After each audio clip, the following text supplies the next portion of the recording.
So I was 5 years old when I started BMX. I was 15 years old when I started mountain biking. I wish I'd started mountain biking earlier. Like, to any athlete that's out there that does two sports and people are telling them to specialise, don't specialise. Literally, if you're good at multiple things, do multiple things. That was like a big part of the hustle as like a young age. My dad just said, if you want to make a career out of this, you really need to take this serious. Buchanan has crossed the line and she's coming away with the gold medal. This action sport event that had started in the snow world, and they said, hey, be amongst these first 9 women in freeride mountain biking to take on this course. Ideally set worlds first, and they're going to broadcast it to all the media. And I was like, I'll be there. Every single morning when my alarm goes off, that iPhone note says 3 things you're grateful for. So every morning it's like 3 things, no matter what, I'm grateful for. Can't be in life in general, just specific to that day and cannot be repeated from the day before. So that together we have clarity, direction, and success way beyond what we ever previously thought possible. Here's your host, Frankie Lee. Welcome back to the Frankie Lee podcast. Today, guys, we have, the champ is here. That's all I can say. The champ is here. Caroline Buchanan, 5 times mountain bike world champion, 3 times BMX world champion, Dual Olympian, Australia's darling. Welcome to the podcast. Thank you so much, Frankie. You've done your homework. You've got your cereal box in front of you. Here she is. We're off to a great start. No, honestly, yeah, you can't. I can't. Honestly, the funny story though. I booked you as a guest because we've got a mutual friend. And then I was writing down the questions this morning on my pad, and then I went to got some Nutrigrain. I see you on the back of my Nutrigrain box. I'm like, I recognise this chick from somewhere, I swear. But anyway, it's that white car theory. Yeah, I was like, so I've got my notes here. Look, just to prove on YouTube, right? I got my notes here, and I got my cereal box here, and Perfect. Not even I can fuck this up. Do you know what I mean? Not even I can fuck it up. I think the best place for us to start. Absolutely unstoppable. Well, that Nutrigrain box was actually when I was probably like 10 years old. I don't know if I manifested it with my dad, but starting at the age of 5 in BMX, I was this little tomboy, followed in my brother's footsteps, and was this little BMX girl. And basically, we would always eat cereal in the morning. And one day we saw the swimmers on the back of one of those Kellogg's Uncle Toby's boxes, and my dad was like, there needs to be a bike athlete on the back of here one day. And we spoke about it. I was like, one day I'm going to be on the back of a cereal box, Dad. And then all these years later, I got an email, and in my inbox it was, sure enough, Nutrigrain. A cereal gig. Nutrigrain. Do you know what though? Nutrigrain, let's go. Do you know what? This is a great place to start actually, because I was going through your website and I couldn't believe how many brand deals you had for an athlete. Because you have a lot of brands that back you, don't you? Yeah, I've hustled. I guess you could say, how many female BMX athletes have you ever known to make a career out of it? I'm really the only one that's hung in there from the beginning. And that was a big part of the hustle as a young age. My dad just said, if you want to make a career out of this, you really need to take this serious. Let's build your brand. Let's really start marketing you. And I was like, what's building a brand, Dad? This is before social media even existed. So I think having him being in an IT background was a massive support for a young girl wanting to build a brand in a sport that I couldn't see my future. So to be something that I couldn't see, to not have role models and girls that were doing it, it was, really the unknown. Give me a bit of an insight into your dad then, and how he knew so much about branding, because it's quite clear when I went on your website that you're very well branded, and you've understood from a young age that building the right personal brand to go alongside the sport is what needed to be done. Yeah, well, my dad, he's in IT. I really don't know to this day what he does. I know he works with Amy and Suncorp and those big brands on their fax MSX side. But yeah, basically he really helped instill it. He was not only my coach, he was my dad. He was helping me build my brand. So wore many hats. I think up until about the age of 14, I basically told him, I just want you to be my dad, and retired him from everything else. But we just started really young. He was building the websites for the Australian BMX community at the time, and I'd signed one of my first clothing contracts with a brand called Unit. I was 13 at the time. They literally had 2 T-shirts, one female, one male, a couple of stickers, like it was the roots of unit. And I had started with a signature collaboration with them. I had my own gear. I would have been 15. And Mad. we started making these like little GIFs on this website, like the banner ads, directing the BMX community to this signature line that I had. So really, like pre-Facebook, pre any of this, we were already like making templates and hooking in and figuring out how we could like filter the community back to not only building my brand presence, but selling some merch. So I think all these little things, I was so addicted to that like process young. And I was saving for my first car, a Holden Ute. So I was stacking it away. That's mad. But did your dad clearly explain to you when you was building this, like that you are building a brand here? Is it something he clearly articulated? Yeah, I wouldn't say building a brand. I would say like building your marketing and like your worth and really like building a network. So when he first helped me start building my website, and he introduced me to like mailing lists. Yeah, so I was, maybe 15 at the time. And I went away on a trip to Europe to race, and I taught myself Photoshop and basically the whole Adobe package. And this was one of my school projects. And so from really a young age, he was collecting emails for me, like linking me up with mentors. We went and had coffee, for example, when I was 9 years old with Robert D. Costella. He had a coffee, I had an orange juice. So he was just linking me up with marathon runners, Olympians, like people that I could talk to. He was really that backbone of going like, I was talented. I really wanted to be an athlete. I wanted to be surrounded by the best. So he just helped push that. And he wasn't afraid to ask a question. So when there was a pathway like the ACT Academy of Sports saying, no, like your daughter needs to be 14, he was like, can I pay for her to be in here? Like she wants to learn the foundations of movement. So it was all these little pushes that really just like built, I would say, a solid foundation for an athlete. Yeah, I think he's really done you a good service there, because obviously like putting you in the right place with the right. Obviously you were in with mindset coaches and stuff. Give me an example of some of the other mentors that you were around at that age.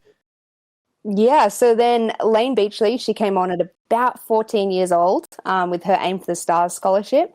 So I applied for that one online. I applied for the Sport Australia Hall of Fame scholarship as well. So I'd had a few scholarships. At that point, I'd been traveling to the World Championship since I was 9 years old. So already at 9, I'm traveling to Paris, racing the state level. I was a national champion and really eyeing off those like world championships. So at 9 around years this 14, around this 14, like Lane Beachley called me and she just said, hey, like you've not only won my scholarship, but I believe in you. And those words, for me to hear it from this like iconic Australian 7-time world surf champ, she was in an action sport and she really had to pave the way for women's surfing. So she helped me really realize and took away a few limiting beliefs to me that she was like, one day you're going to be a multiple world champion. And no one had ever said that to me. So for someone just like her to plant a seed and then to set a benchmark, I was like, I'd love to beat your tally. Like, let's get to 8, and gave her a call up when I did. So it was pretty unreal. How powerful is it though for a young person like 9 years old to be getting in with these mindset people, to get in the right, they're passing on their wisdom and they've already achieved top level at sports by this point. What age were you actually when you started BMXing? So I was 5 years old when I started BMX. I was 15 years old when I started mountain biking. I wish I'd started mountain biking earlier. Like, to any athlete that's out there that does 2 sports and people are telling them to specialize, don't specialize. Literally, if you're good at multiple things, do multiple things. As an athlete growing up, like I was interested in golf, tennis, taekwondo, like everything that I could do. And I think that really like laid an amazing start to my career. When talking of like mentors, I think one of the biggest ones was a guy called Tim Chad, and he now runs a chain reaction cycling event in Australia, and they raise millions of dollars every year for charity. And he would give me daily tasks, and so we just like check in, and every week it was like, add 200 people on LinkedIn. Here's how you write a proper email. Wow. Here's how we're going to evolve your mailing list from your like kind Wow. of thing that I designed to MailChimp. Like it was just like That's some he would powerful just help stuff. like step it out, and like I thrived on it. I just love the fact of how your whole career, ever since you was like 5, 6, 7 years old, everyone's been like, build brand, build reputation, build contacts, build a mailing list. I mean, when I mentioned on this podcast with Paul Moore and James Smith and other top entrepreneurs and people that have done stuff in fitness and that, when they've all touched on the power of having an email list and how important it is. Now, obviously, that's something that I want you to really instill into the audience today is like how much that's changed your life, because what I was trying to explain to people then is like you can contact your customers and potential people that can support you for your whole career and you own the data. Whereas like there's so many athletes out there that, you know, they're focused on all this other stuff which looks great, all the social media, but they've got nothing tangible because they don't own the data. Oh, 100%. And that was one of the things that this mentor, Tim, helped me as well. It was like, you know, you talk about millionaires having like 7 sources of income. Well, as an athlete and an entrepreneur, you've got to have multiple revenue streams.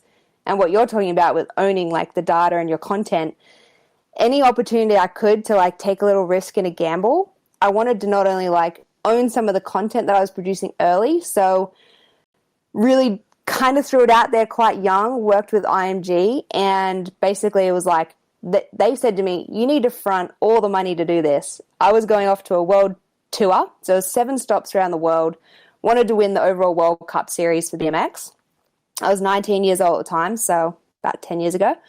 And they said, you know, it's going to cost about $30,000 to do this. You're going to have 9 episodes. You've got to have your crew.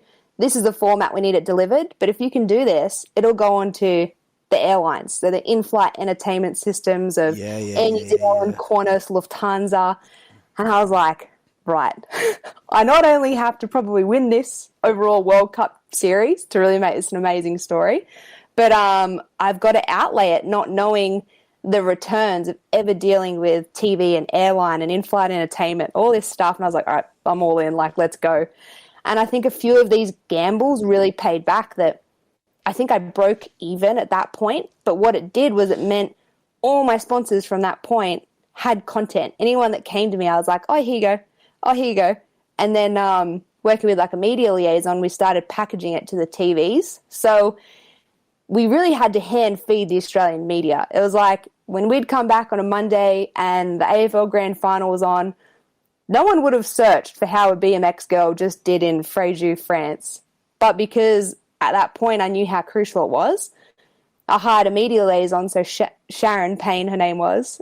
She worked with Australian Cycling, and we'd make sure that this content that I owned anyway that was going to IMG would basically go to the TV stations, and Fox Sport would have it. And it was like a really big task initially to not only grow my brand, but to grow the sport of cycling in Australia. Because I knew once that came up and it was a bit more of a household name, then the support would come down the track. So, yeah, it's been fulfilling because now I look back and I mentor young girls and I help girls in my scholarship programs, and, you know, I'm instilling all this into them about the importance of owning your IP. Yeah. 100%. And getting 100%. emails. You know, just start hustling and creating some systems that you'll use for the next 10 to 15 years of your career. I know so many women. I know so many women that are successful online that do not collect emails. And I was saying, like, please, if you do anything, just collect emails. Like, put a squeeze page between you and the content that you're putting out there. Even if you're doing OnlyFans, don't send them directly to OnlyFans. Get the email first, and then email them about your OnlyFans link. Do you know what I mean? Like, get the emails. You want to own that data. Don't go, because so many people are beholden to platforms, and they get you can get literally. You're on. So you got all these women that are successful online, but they're all on rented ground. Yeah. And like prime example, that Nutrigram box sitting in front of you, it's like the agency that I deal with, they might be on social media, but the CEOs of these major corporations, They're not on Instagram on a Monday morning, but they're in their inbox on a Monday morning. So when I come back from events, like I just was over in Germany and landed a world's first front flip, I still to this day make sure I go back to my mailing list, send out my mail report, and it definitely goes a long way. You landed the world's first front flip. Break this down for me. I did. It was weird. So when one door closes, another one opens, and I had really invested a lot of my time in the last year and a half prior to the Tokyo Olympics to rebuild my body. I knew that I had to go from 2.5 years out of the sport with injury to being back on the front line of BMX racing. I knew some of my deadlifts and lifts that I had to do. I knew I had to get to 140 squat, 140 deadlift, and a 90 kilo power clean. How did you calculate? How did you calculate to that position? How did you break it down to get to those numbers? So they were like similar targets I'd had in my career, and I knew that at about 65 kilos, that if I was outputting that strength, that equates to about 21 watts per kilo of power through my pedals onto the bike. I love the about 21 watts per kilo is like that Olympic level in racing. So it was awesome. Like, it was really good because I had some set targets, and it was like I knew that even if I didn't get to that Olympic Games, my third Games for Tokyo, that I was going to able to build my body back so strong to take on whatever the next challenge was in my career. And because this was on the back of the off-road accident, right? Yeah, it was. So coming back to Germany, like, I got a phone call and it was like, hey, you haven't made selection for the Tokyo Olympics. And then the next day I got another phone call. So I was wrapping up my BMX career. That was my last stone that I really wanted to turn. And Audi 9s called me, this action sport event that had started in the snow world. And they said, hey, this is the first year we're having women. Can you come over to a quarry in Germany and, be amongst these first 9 women in free ride mountain biking to take on this course? Ideally set worlds first, and they're going to broadcast it to all the media. And I was like, I'll be there. Let's make it happen. And you'd never touched a mountain bike before this point? Touched mountain bikes, yeah. But not the kind of level we're talking about here.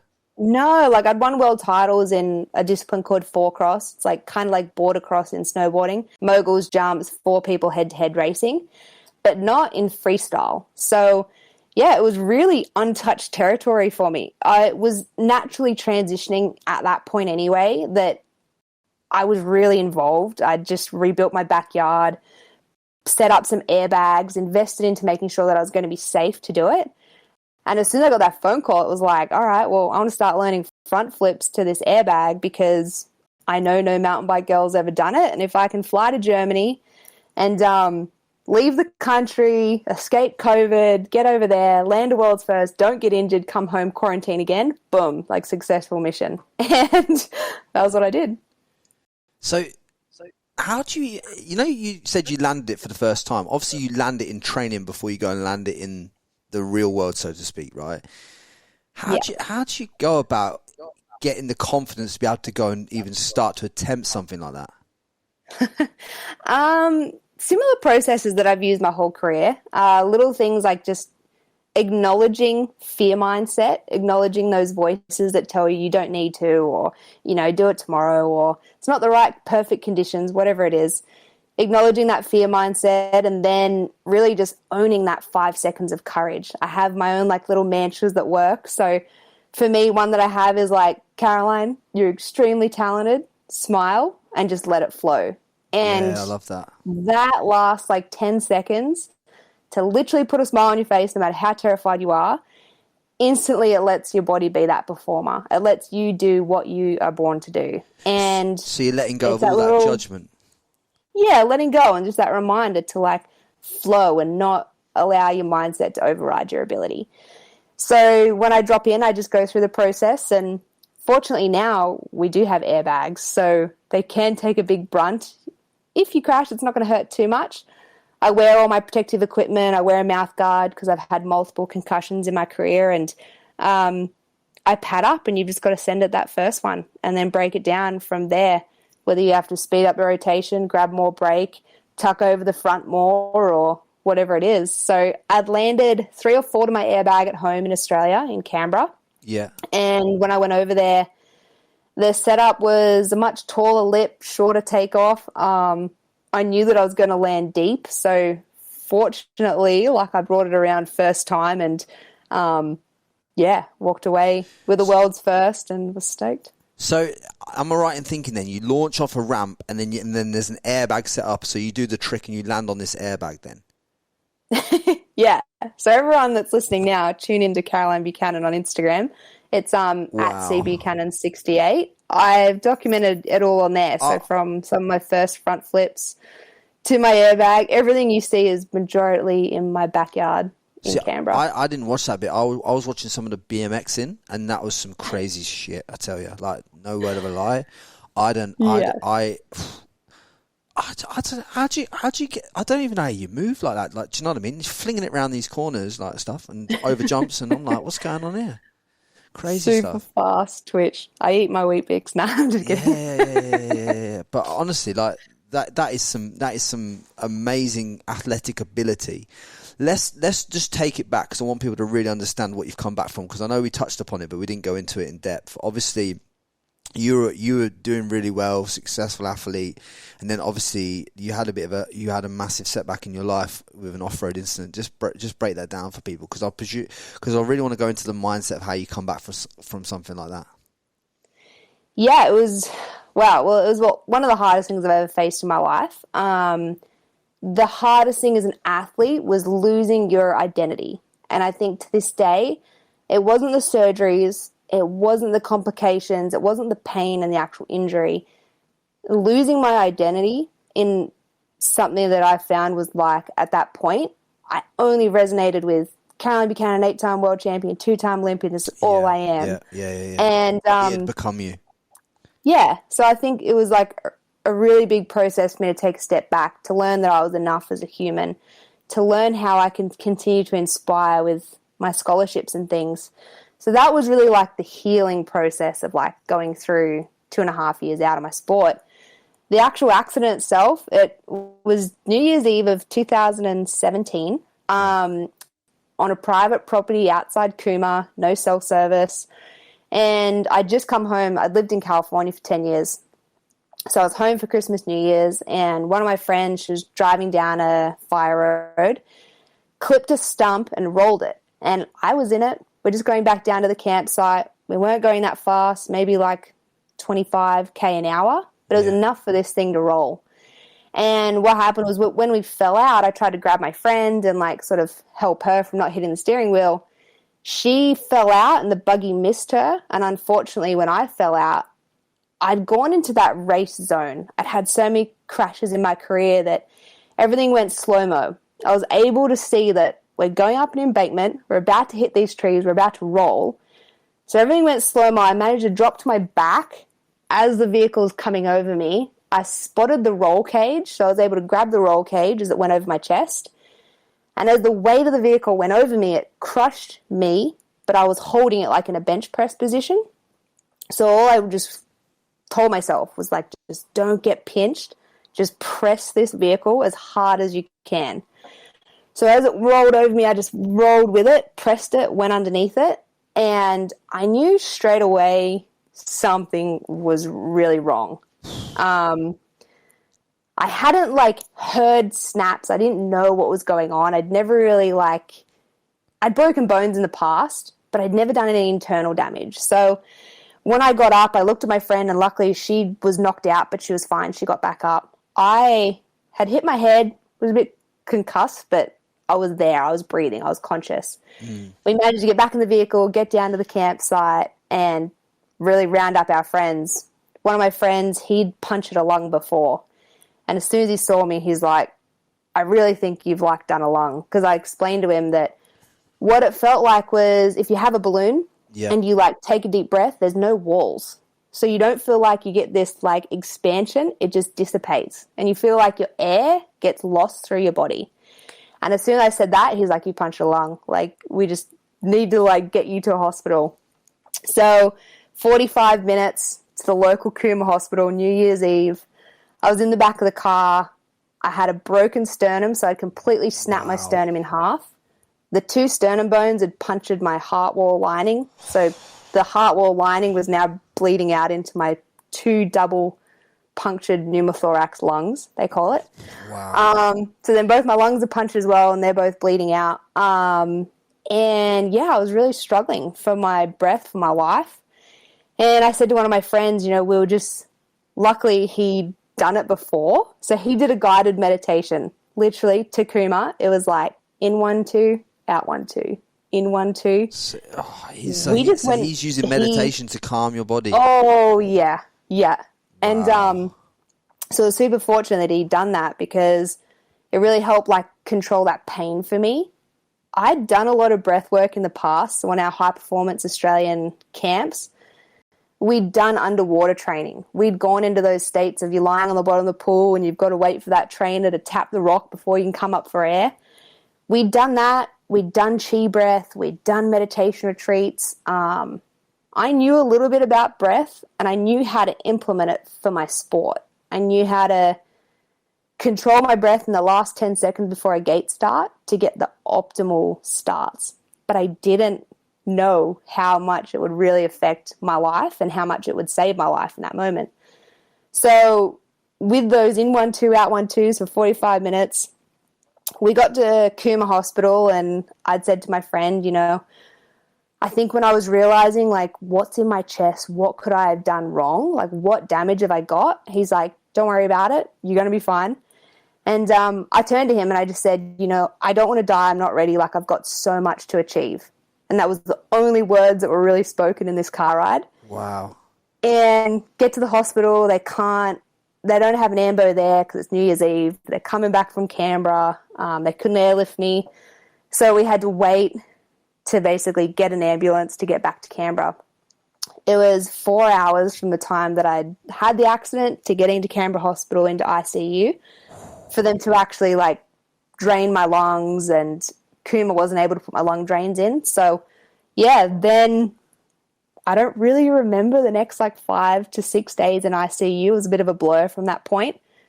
But I vividly remember like almost every breath and that entire experience to get me, I guess, to safety.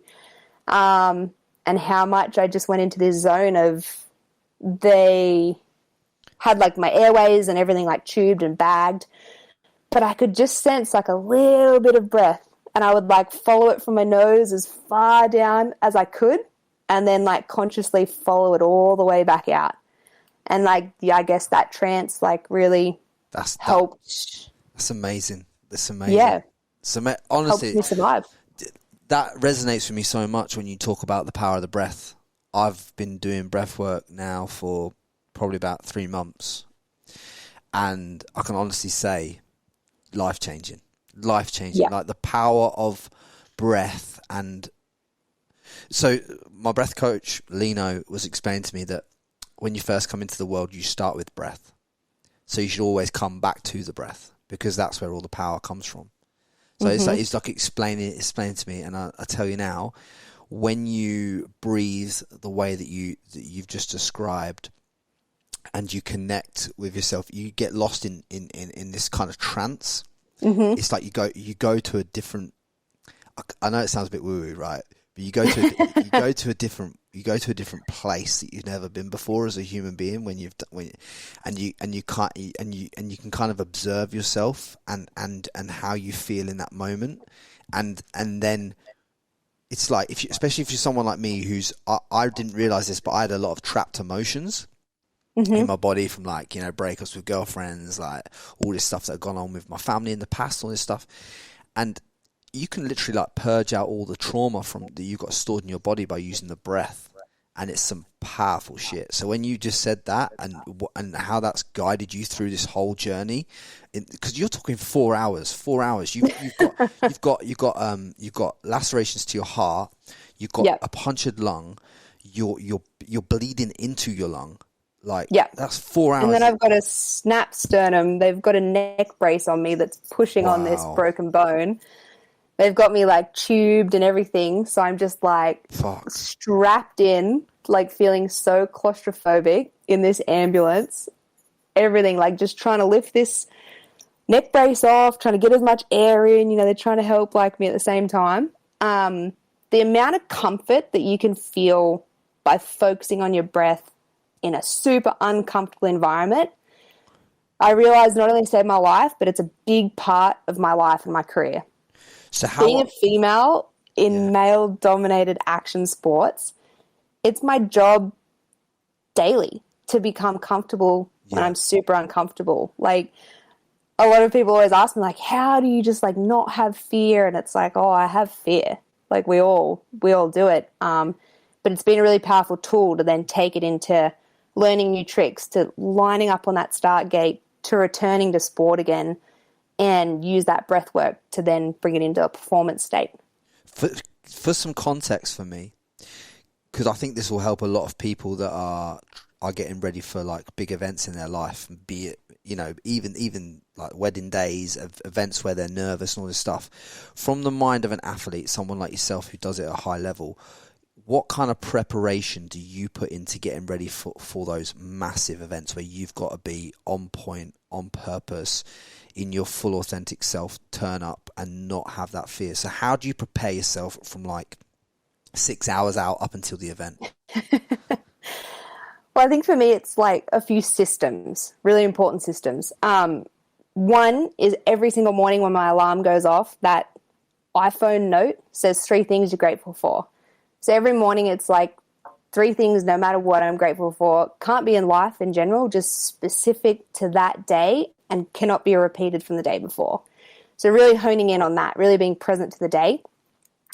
With my breath work, every time I drop in for a trick or every time I'm about to drop in for a race, the little cheat sheet, I guess, is like 3 fingers below your belly button. That's like your energy center, your core. Really, if you can tap into putting your fingers there and just trying to breathe into that spot. Any movement that you have, so if you have that sensory of feeling it through your fingers, or whether you can feel your pulse, or whether you're just trying to visualize breath going there, that little bit of awareness really harnesses your power. That was what helped me win a world title after choking out at an Olympic Games, was just that one key movement. That's sort of something that's really stuck. And then I go through those positive affirmations I've spoke about. So that little reminder, taking that 5 seconds of courage. And then the breath work. What's funny now is it's because I'd done a lot of that work early. Like I'd worked with a chi guy and worked on meditation. I'd been to a Buddhist retreat on the south coast at Nantien Temple, I think it's called. We'd done work in our high performance camps. And then after my accident, I went and did a 7-day, like 90% noble silence. It was the gnarliest Buddhist retreat I've ever done in California. So 90 days? No, it was 7 days, Oh, 90% noble silence. I was going to say 90 days. Wow. Like 7 yeah, days, so it's basically like you're in silence with people you don't know for 7 days in this like full, like there's the monks, the sisters. You have to get up before the bell every day at 5 a.m. and, you're sitting for 45 minutes in that first session. You'll have 2-hour meditation classes. Like, it's full on. And this is to learn more about yourself and self-reflect. Is that right? Is that the thinking behind this? Yeah. That one I tapped back into after my accidents because funnily enough, like that breath saved my life. But anytime I struggled to either push into a performance state where I felt like I was out of breath, boom, anxiety would hit, trauma would hit. Or any time that I had to physically think about breath work in a yoga class, again, it would be like, boom, I can't do it. Like your body takes score of your life. And my body had a lot of trauma to live through. And so initially I didn't want anything to do with it. I avoided it. I was like, let me be comfortable and I don't want to like even not have breath or think about breath. Just let me be in this zone. So that retreat was something that I did to sort of really push myself back into feeling comfortable sitting within myself and really healing a little bit of that trauma from the accident and from recovery. Do you think one of the key things in society today that most people don't do enough of is enough of sitting with themselves in silence? and kind of really understanding who they are. Because like I kind of feel like everyone's always trying to be busy. Always trying to keep their mind active. And and one thing that I've learned on a personal level is just to sit there and be, even if it's just 15 minutes a day. It's just like sit there and be and sit with yourself and kind of feel into like how you actually truly feel, and don't judge yourself for the thoughts that you think of, but kind of just observe those thoughts and try and figure out why they're there. Yeah, and we're creatures of habit, and being a professional athlete, I've realized that you just have to build it into your daily schedule, your daily training. So for all those gym junkies out there and people that already have their routines of CrossFit, whatever it is, one thing which was amazing with breath work was after you finish your session, you are amped up, you're hyped, you're full of adrenaline, all these endorphins, and you generally leave the gym and you're still pinned when you go to work and you're still pinned throughout your day. But one of the things that I realized as an athlete is you need to recover as quick as possible. So I would force myself to, after every single gym or training session, throw my headphones on, lay down, literally just breathe, zone out of everything. And it was like, boom, timer, 20 minutes, go. And then I would eat, then I'd leave the gym, then I'd move on for the rest of my day. And that was just like a really simple tool and something that I stuck to, because there really wasn't a lot else throughout the day or times that I would be super dedicated to me, my breath, and having that moment. But I knew that would help me recover, and it would really help my neural system recover quicker for the next session. Yeah, no, I love it. I think the power of breath is phenomenal. I honestly think, and like you're saying, in regards to routines and that, obviously we're doing this. You're in quarantine. You've been in there 9 days? Yeah. 9 days. A lot of sitting with myself in quarantine, and this is the 4th one I've actually done. So. 4th quarantine. So can you, because obviously you've done 4 quarantines and we're talking about 2 weeks each quarantine here. There must be a lot of learnings through doing that much time on your own in a confined space, with everything that's going on in the world. You give me some of the learnings that you had through this and how you set out your day in quarantine so you win, because a lot of people aren't dealing with this, and I kind of think we could put a bit of context around it. Yeah, I mean, it's easy because in a sense, I know that it's only 14 days, so I can really target it. But once that 14 days goes, you can then plan the next 14 days and next. Yeah.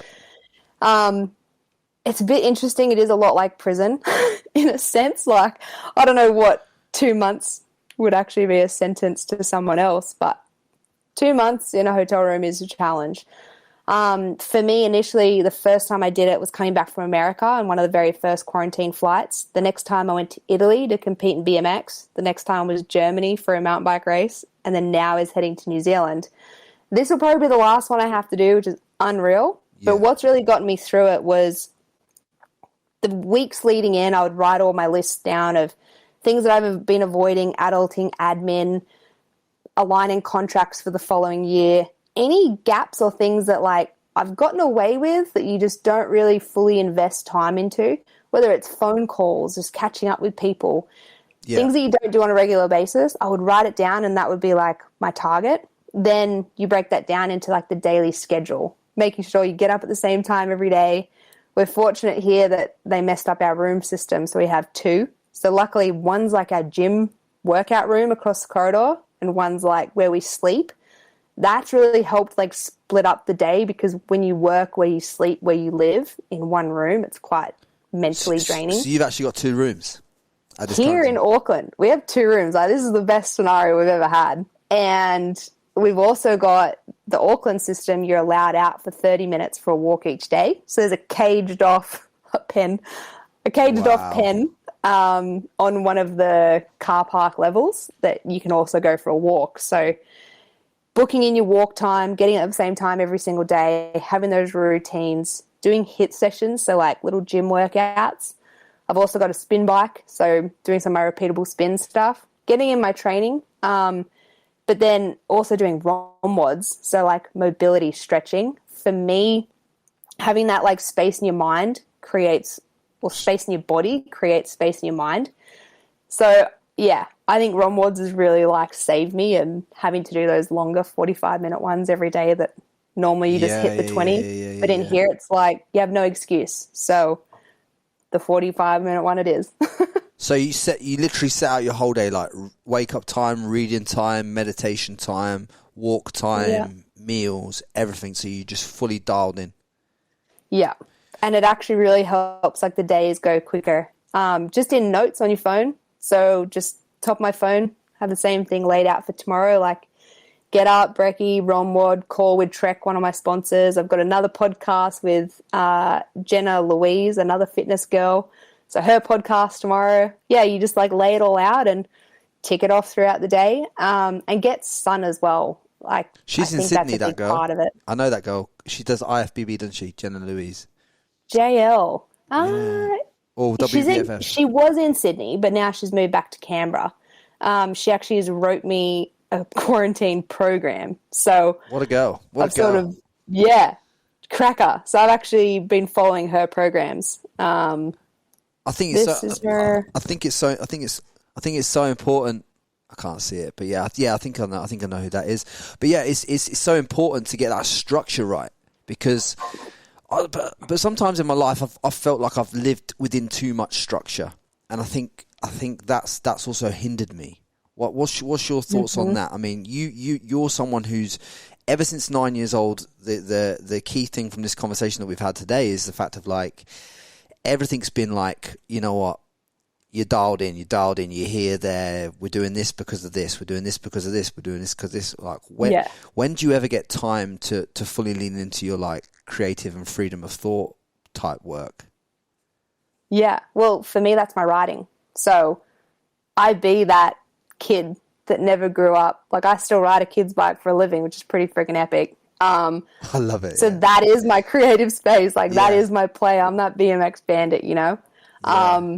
To break it up, like the quarantines, I'll adult for these 14 days, but when I get out of here and race and compete in Rotorua and besides picking up a laptop from Microsoft and doing a campaign for them and competing, I'll tick that off and then I'll get in the motorhome, and then the next 2 weeks is like literally just shooting epic content, riding, collabing with Tourism New Zealand. And then I compete for another 12 days after that. And when I get back to Australia, then I'll probably adult again. So for me, you know, like I've just really break that time up, be super dedicated now, be on top of everything, but then shut off and enjoy the ride, and then I'll check back in later. So if you email me, I probably won't answer it. So your adulting section is where you get in, you do your contracts, you do all your branding, you do all your email stuff, and all that kind of admin, life admin stuff. That's your adulting side, and then your what you truly lean into is just literally like BMX in workouts, BMX in workouts, BMX in workouts. Yeah. Essentially, that's just the game. Do you ever have any downtime? Like for a BMX, like I don't know this, right? But I know in boxing you do 12-week camp for obviously for lead up to a fight. You know, in the amateurs it's slightly different. But let's just say as a professional athlete, you do 12 weeks lead up. Is that how you break it down with BMXing or mountain biking, or do is it just a constant? You're just a constant thing. You just have to keep that stamina up. Yeah, well, doing two sports was a little different. Now I'm purely only mountain biking. So like my schedule now is awesome. When I was full-time BMX racing, coming into Olympic Games, it was, your 3 gym sessions a week. They're 2 hours long each. Heavy bike time, sprint, skills, recovery, massage, chiropractor, like you name it. That's full on. You live, eat, breathe, sleep, getting to an Olympic Games. And that is really from February through to December every single year. You really only have like a month off to check in and then you're back on again. So the dedication to that is huge. Mountain biking is a little different. It's a little bit more relaxed because the brand side of it, the endorsement side of it, the fun, the content, the riding, the lifestyle is like a bigger picture. So this next week, for example, in New Zealand, I'll compete in pump track, speed and style, slalom, whip off, like all these different mountain bike categories. But in between, it's, you know, I'm helping host. I'm doing like commentating. I've got to check in and do interviews. Got to do a Microsoft campaign, like things like that. Yes. So it's really juggling like the full aspect of it, which I'm enjoying at this part of my career now. I love it because I wouldn't have expected you to have like things like a Microsoft campaign with like an extreme sport.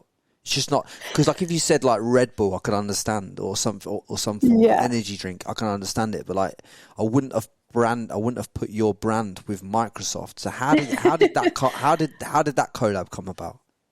So my partner is a content creator, John Pruddy. He not only rides moto as well, but his company Vibe Imagery, which I sort of tag on all my posts. Fortunately enough, he's my partner as well. So in-house, we can really get a lot done to service the brands that I work with quite easily. So that's a really like healthy, fun relationship.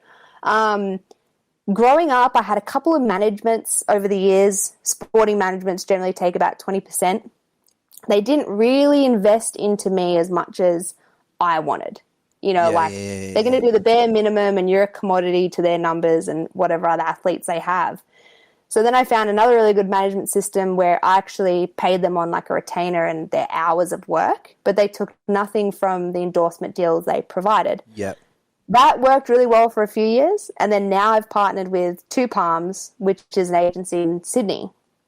Ed Ringwood and Harry Sweeney. Ed came from 5 years at GoPro. Harry came from 5 years at Under Armour. They've joined.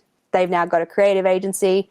They look after the likes of Sarah Day, Kurt, her partner, myself, Danielle, who's a skier for Australia, a couple of athletes, but more so along the lines of your Amazons, your So Delicious, those kind of partners. Yeah. So yeah, they've just been really good about aligning the brands to an athlete like me and the talent. And some of the partners that have come through have been like the last 6 months with Ford Australia and partnering with her Ranger campaign. So yeah, just shooting really organic content of me using the Ranger, driving it, loading my bikes, incorporating into my lifestyle.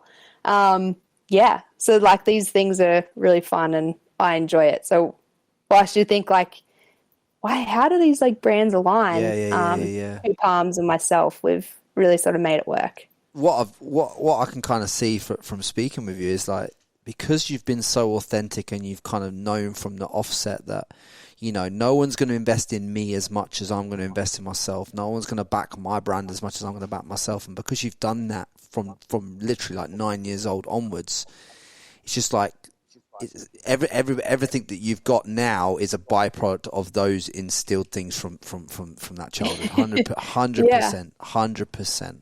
Like if there was a failure that you've had in life, what perceived failure, obviously it's led you to where you are now, so it was never a bad thing. But if there was a favorite failure that's taught you the most about yourself and about life and the things that you have to do, what would it be? Ooh, choking at the Olympic Games 2012 London. I'm on the start gate. I'm the world champion, won every round, won the quarterfinal, won the semi-final. I've got first lane pick. I'm walking up to the gate. I should have gone lane 1 inside advantage. David Beckham staring back at me, seeing him on the big screen. The royal family, thousands of people.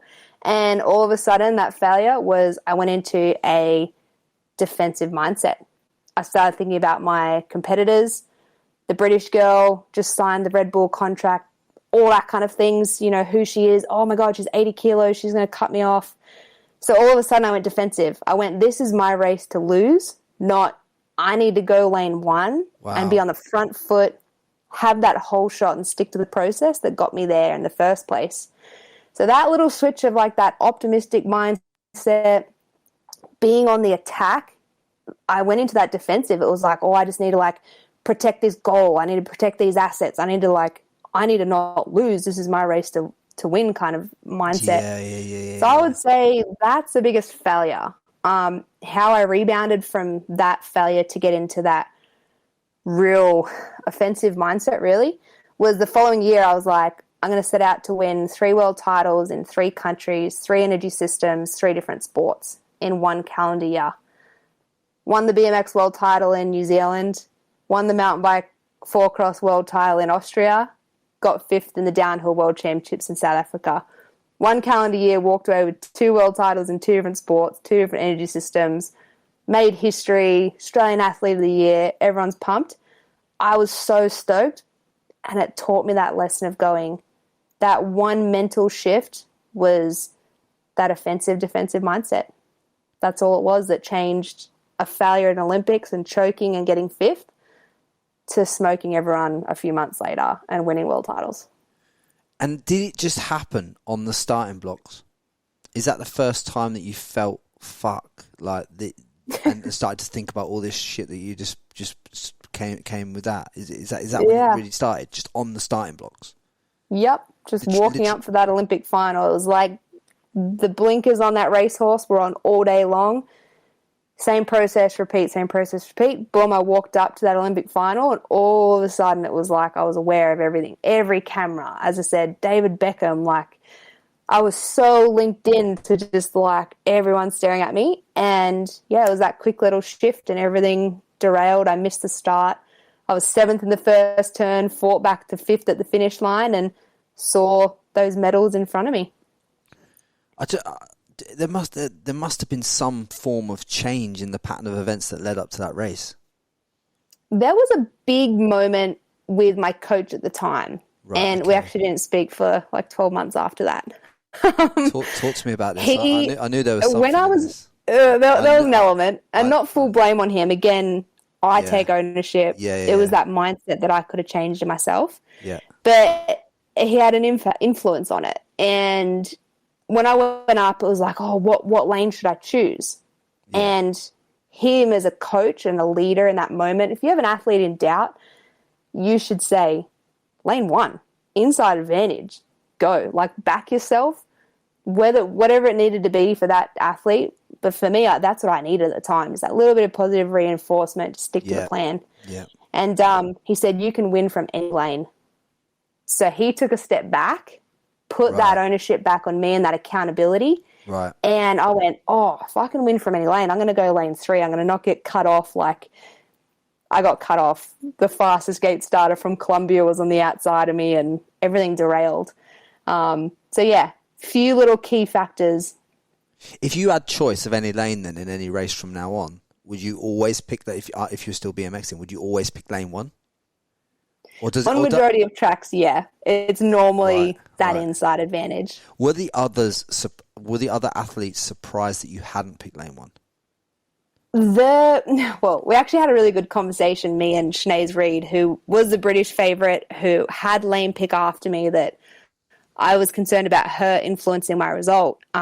She was in the same mindset. She was shitting herself, and she was doubtful. Yeah. She ended up blowing the start too, so she was surprised that I didn't go lane 1, because for me, she was putting me on a pedestal and I was putting her on a pedestal. Yeah. And both of us ended up weren't being in this mindset to deliver. So, yeah.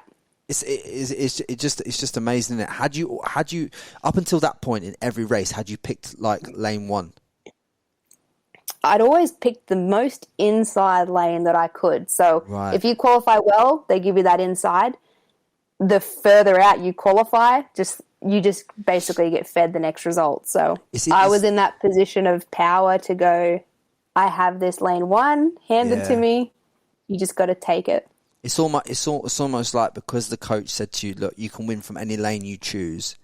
And it's almost kind of like, well, you not so much ego, but your internal belief can kind of take over and say, oh, okay, well, I'll just go. And you just make the weirdest decisions that aren't really authentic to you in that moment, and then this happens. Yeah. But obviously, if that hadn't have happened, you wouldn't have had the fuel to go and do what you did, and obviously win these 2 world titles in the following year.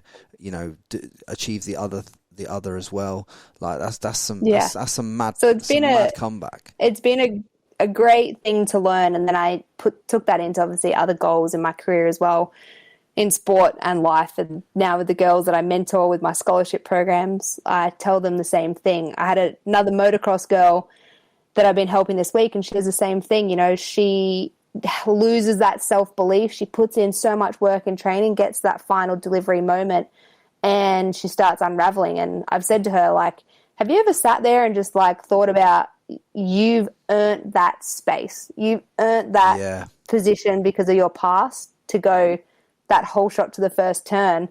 And she's like, no, I don't think about it like that. She just talks her other opponents up. And I was like, own that spot and start, like, whatever it's got to be. Like, if you need to swear at these girls in your head or this little bitch isn't going to cut me off, whatever it is. I was like, if that's going to work for you, that's how you need to approach it. And that's your success recipe. So trying to help them create their success recipe. It's similar with this podcast, Caroline, right? I got caught up probably about 10 episodes ago going into this competitive mindset that I'm trying to fight everyone else. Do you know what I mean?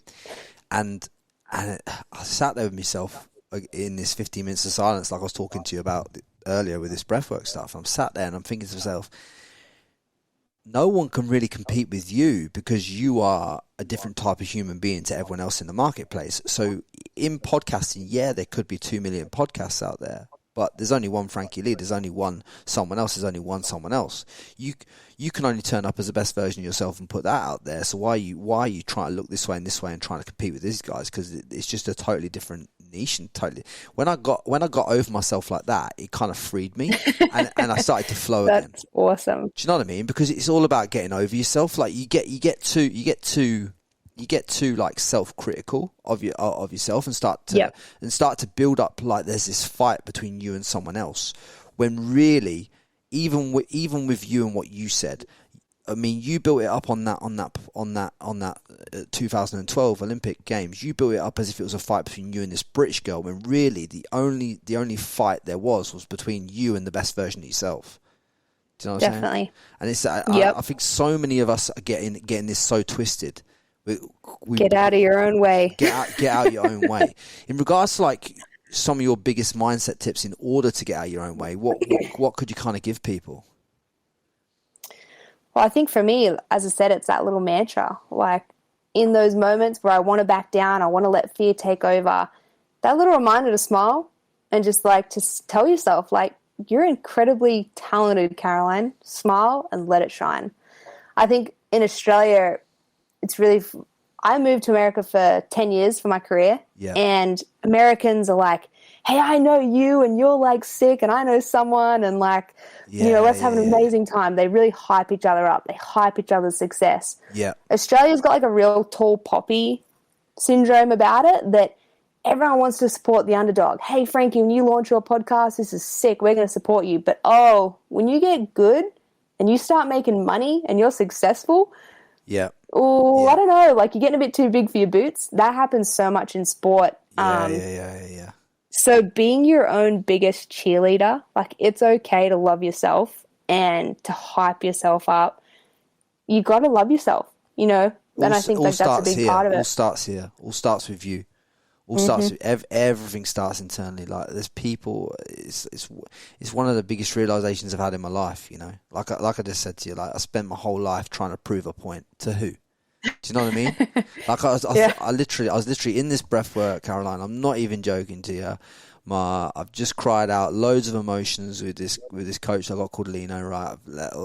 And I'm sat there in this trance, and I'm in a different place at this moment in time, and I'm literally saying to myself, like, what have you got? Why are you trying to prove all this shit? Like, where does this come from? Like, but human beings consistently build these walls between other human beings and build this competition that doesn't need to be there, that isn't actually supportive of where they're going either.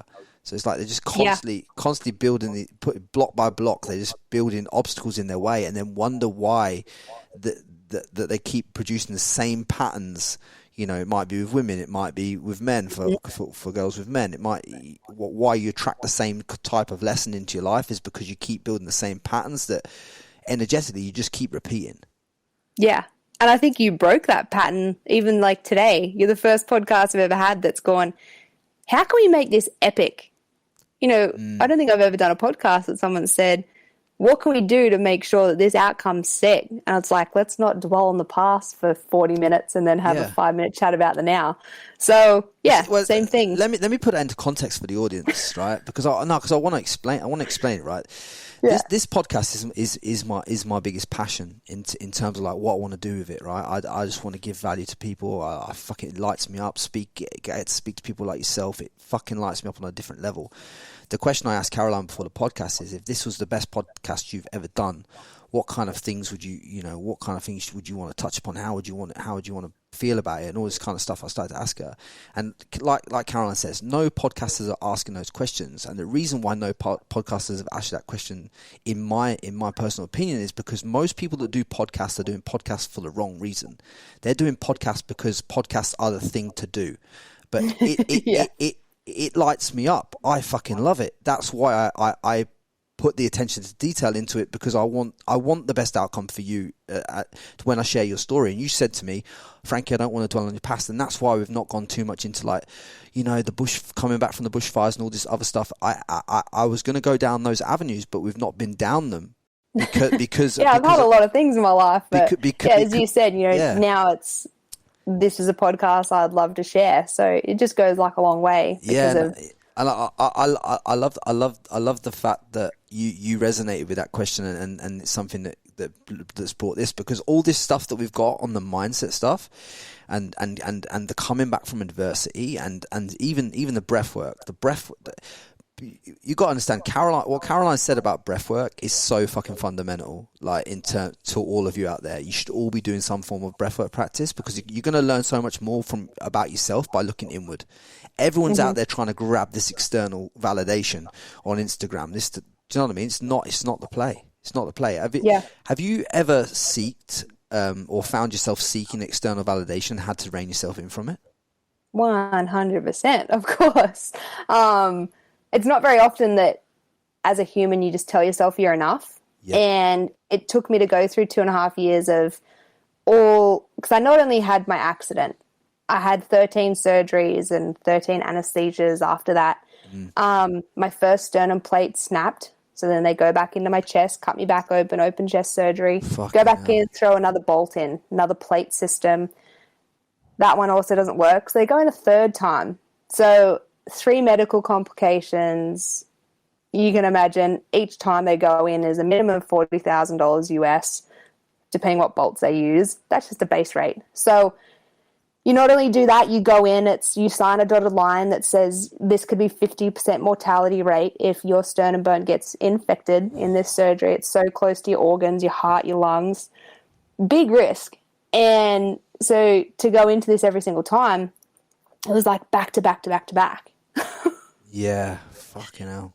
Yeah, a lot. That is so much to go through as a woman. Were you in a relationship at this time as well? Were you being supported by your partner, or what was going on in that respect? Yeah, so it was like it was an interesting time in my life. I forget what was the actual question we got into this. I can't. We've gone on a tangent now.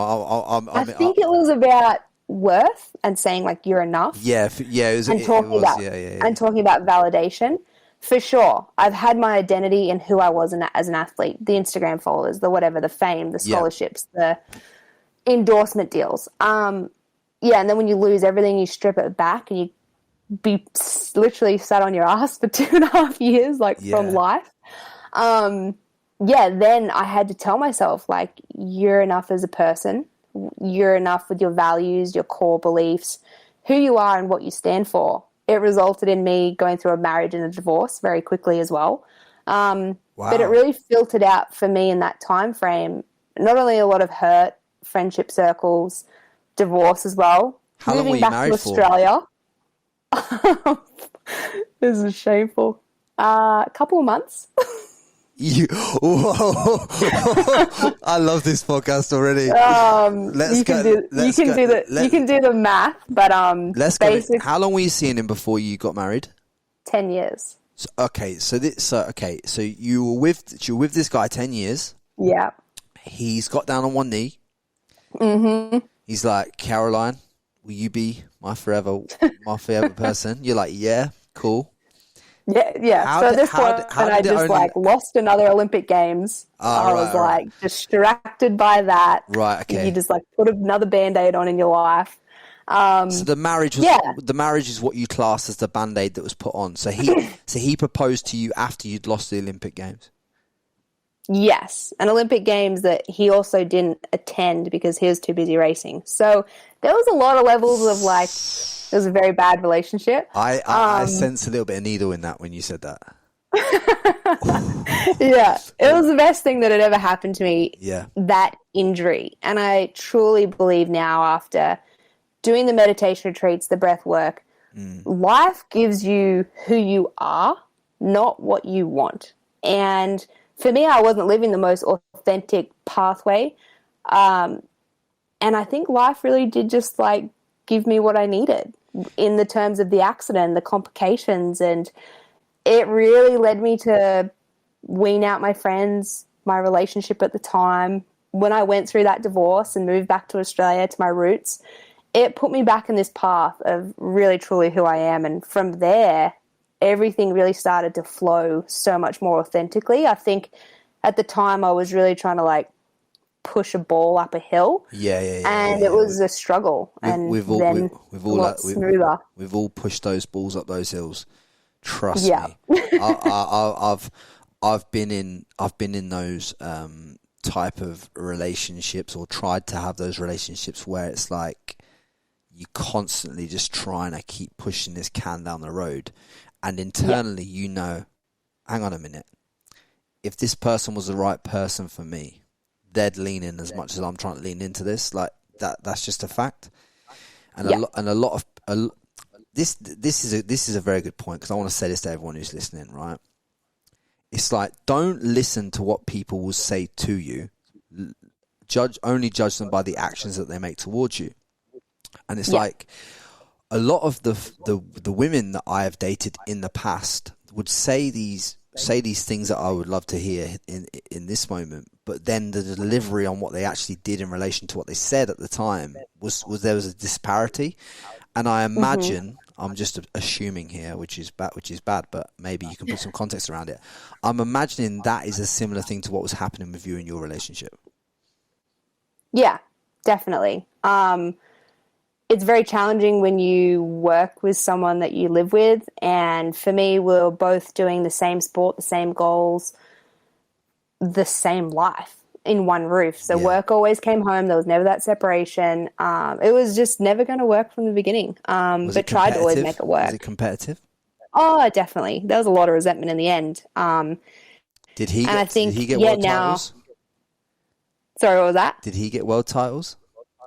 No. So for anyone who's successful, I think you don't need to have someone that's just successful, but you really need a good support network that someone's going to bring out the best in you. And funnily enough, like in this new relationship that I have now, I really needed that self-worth as a human. I had amazing self-worth as an athlete, but as a human, I didn't really value that as much. And when you really like go through COVID, you go through these delays with Olympic calendars, injuries, setbacks. Yeah.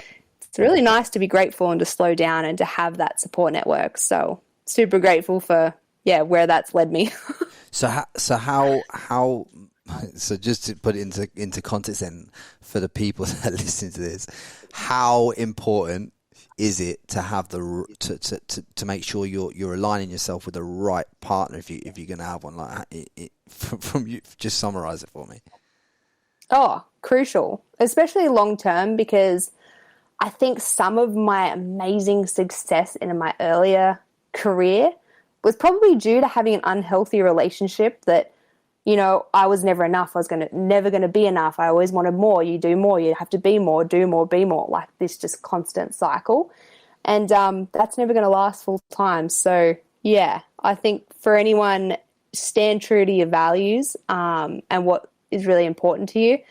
And, pick those people that align with that. Like it sounds corny, but, all of those love languages, how you thrive. Now I love it because I've got a partner who's super creative. He's into moto as well as content creation, videography, photography, got a successful business. But he's really passion driven, but wakes up every morning and does his 3 gratefuls with me. And we're quite aligned in that. So very important. There's 2 things I've picked out of what you just said there, Caroline. It's just the first thing is like, obviously making sure you align with that person so that they're the right person for you. And then the second thing I think is the fact of like, the key fundamental here is that no one can love you until you love yourself in all areas of who you are, the darkness and the light. So loving yourself as a sports person like you did, but not loving yourself on a personal level when you got home is probably another reason why there's a disparity in as well. Obviously it led you to to the right thing now, but obviously that's something we can all identify within ourselves. It's like loving the darkness and the light in all of you. It's something I've had to come to terms with myself as a man. It's like I loved this ideal Frankie over here and this front facing one, but sometimes when I got home, the one I was sitting with was like, oh, you know, is he enough? You know what I mean? We all men go through this. All men go through it. Like if we don't talk about this kind of stuff, then no one feels like it's okay. But like men and women all go through this. Like it's okay to go through it, but just understand you cannot be loved until you love yourself. Simple as that. So be your best cheerleader. Tell yourself you're enough. Yeah. And celebrate those small wins. Take those moments. I think it's super important. I love it. It's powerful. Before we leave this podcast, Caroline, if there's one thing that you could, if there's one thing you could leave the planet with, and you couldn't leave no bikes, no signed gear, no digital products, nothing like that, but just like one piece hash browns. One piece of wisdom. No, not hash browns. Forget hash browns. We don't want hash browns. I love hash browns. Yeah, you can have hash browns after the podcast. But if there's one thing that you could leave the world with, like that's the one piece of distilled wisdom that you just want to leave beyond your lifetime, what would it be? Oh my gosh. No pressure. That's a very deep question here. There's a lot of deep questions in this podcast. Just good memories, really. It's all we can really take to our grave with us is the memories we create. So live them to the fullest. Yeah. So you're basically you're more about the appreciation of the time that you spend with the people that you're spending it with. Yeah, and those moments that you should lean into that you generally don't. Those fear moments. Those, like for me, recently going to Germany. I could have sat at home. I didn't need to, but it was like I'm going to delve into the unknown, prepare, go away. A lot of high risk. And accomplish it. So to lean into it, to accomplish and to build those memories, that's, what you walk away to with your grave. And I think one thing that really helped me through the last couple of years was the saying that this too shall pass. So every time I snapped another bolt in my chest and needed to go through another 9-month surgery and recovery, it was like, this too shall pass. There's always going to be another hurdle. There's always going to be another setback. So what can you do in that day, in that moment, to be the best version of yourself? I love it. There's so much wisdom in this podcast that you've distilled from being a high level athlete that I think is just going to hit people right between the eyeballs. Awesome. I really hope it. Can you drop your Instagram, your website, and all your links? I'm going to put them in the show notes as well, so that people can follow you, drop you a message, and all that razzmatazz. I'd love that. Yeah, my name is Caroline Buchanan. You can search it on every channel, or on Instagram it's @cbuchanan68. My scholarships are my Ignite scholarships, all tagged through there. So if you're a business and you want to get behind igniting girls' dreams in Australia, I have that scholarship system. We're about to hit $100,000 of support going back into women in sports. So huge target. Legend. And guys, if you can do me a solid favour, drop me and Caroline a message on Instagram. Let us know how the podcast hit for you. I hope we've delivered a mass amount of value in your ears on mindset, on getting things right, on coming back from adversities, coming back from injuries, all this razzmatazz that Caroline's been through and distilled on you today. Caroline, again, thank you so much for your time. Guys, do us a favour as well. Share this with your friends. Leave a comment on Instagram as well. And honestly, all of it's appreciated. And thank you very much for today, Caroline. Thank you, Frankie. Much love, guys. Don't forget to subscribe to the Frankie Lee Podcast.